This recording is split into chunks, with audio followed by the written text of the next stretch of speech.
I am the Tofu Golem. Please enjoy the video. In this video, I will explain how to use LTE on your Galaxy Watch 6. First, ensure your watch is an LTE model and you have an active cellular plan from your carrier. You will need to pair your watch with your smartphone using the Galaxy Wearable app.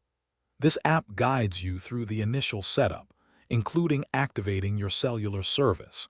It's a straightforward process that typically takes only a few minutes to complete.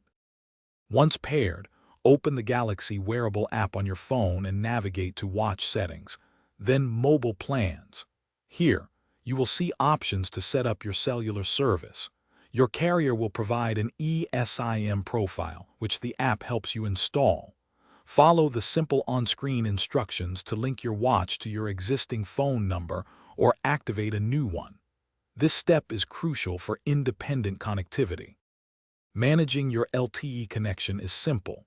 On your watch, swipe down from the top, tap the settings icon, and then go to Connections and Mobile Networks. Here, you can toggle LTE on or off.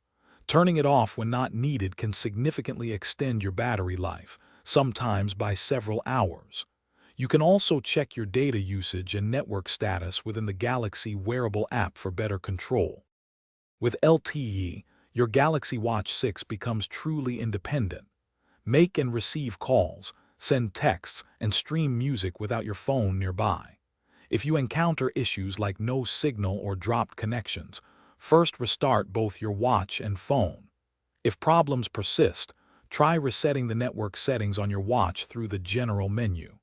This often resolves minor glitches and restores full functionality.